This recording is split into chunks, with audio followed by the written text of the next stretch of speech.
listening to the Coffee Hour. I'm Andy Bates.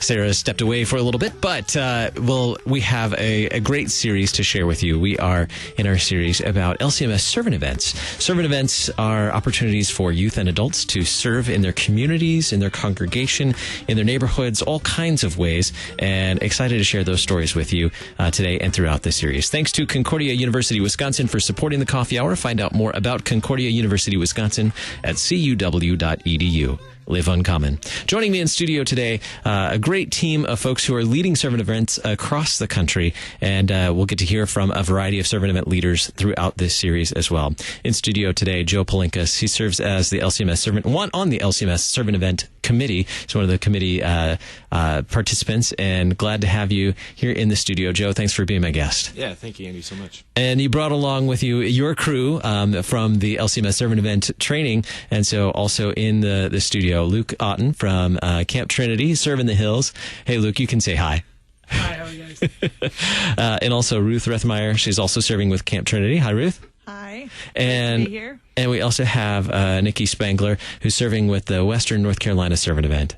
Good morning, Annie. Good to be with you. Thanks so much for being here and for sharing with us during some of your orientation and training time for LCMS Serv'n events, stepping outside of that to share the stories of Serv'n events. Joe, what is an LCMS Serv'n event?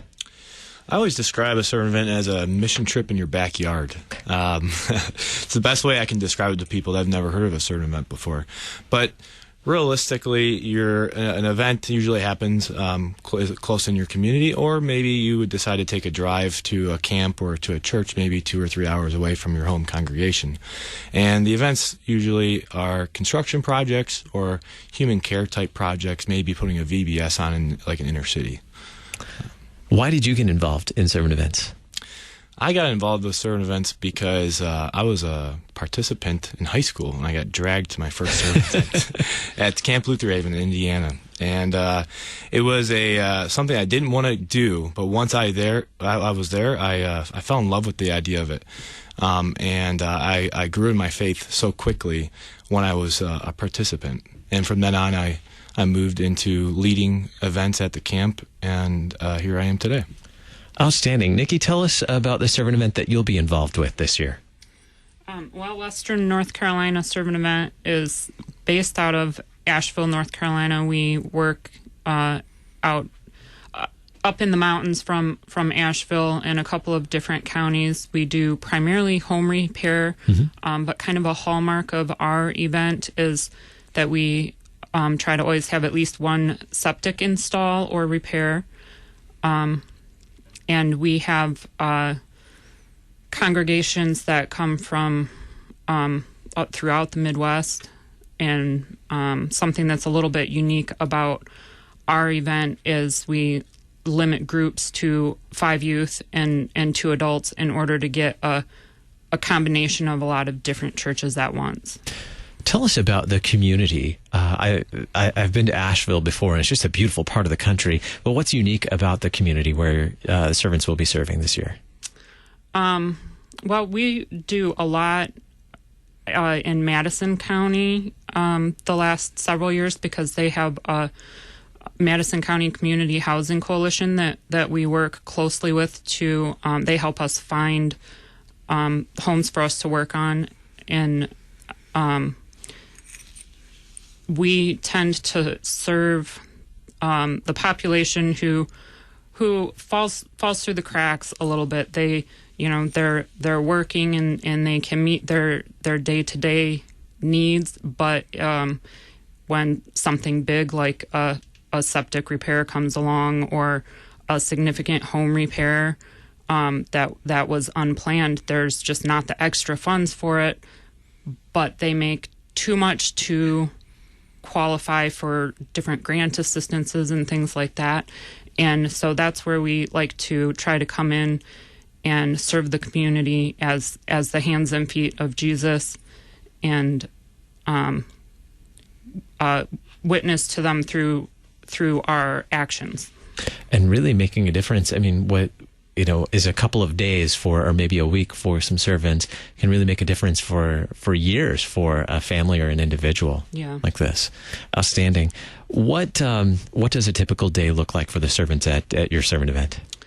Well, at Western North Carolina Serv'n event, a typical day is we have breakfast about 6:30, 7 o'clock in the morning. We're out the door by 7:30 because Emmanuel Lutheran Church that hosts us has a summer student program, daycare and stuff during the day. So we have to clear out before they come in, and then we head out to the work sites. Sometimes they're 10 or 15 minutes away. Sometimes they're an hour away.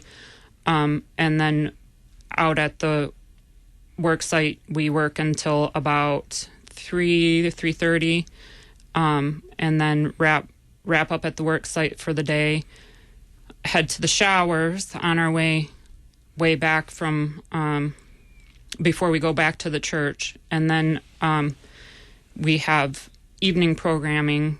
There's usually a little bit of free time before dinner, and then we have dinner and followed by community life and spiritual life and a brief worship time up in the sanctuary before we turn in for the evening. And the everyone just falls asleep. 10, but we don't always hit that. And then everyone just falls asleep, right? Well, by Tuesday, for sure. Maybe not the first night. Ruth, tell us about the community and the projects that'll be happening at Camp Trinity this year.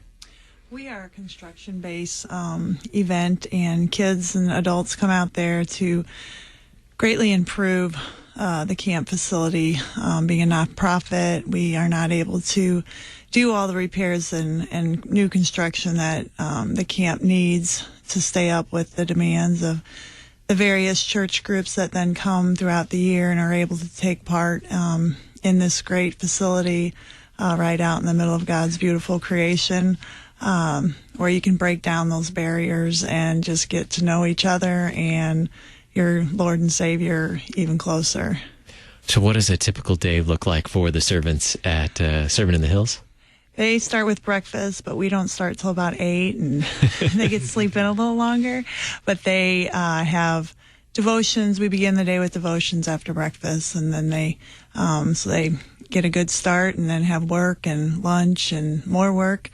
But then we have like our debrief. We have Bible study, and it's kind of like a debriefing time of everything they've gone through so far.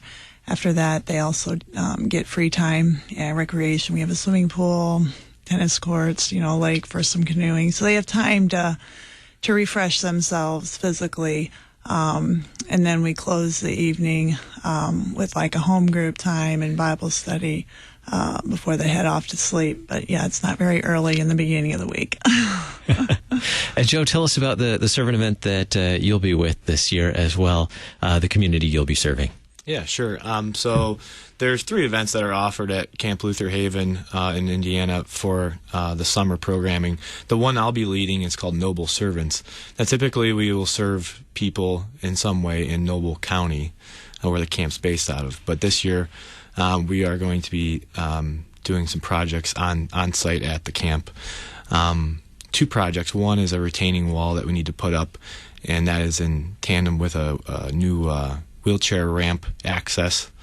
And then we're also going to be doing a low ropes challenge course to help out with any of the group challenges and individual growth for people. So, and what does a typical day look like for Noble Servants at Camp Lutherhaven? Yeah, sure. So a lot like Ruth's being at a camp.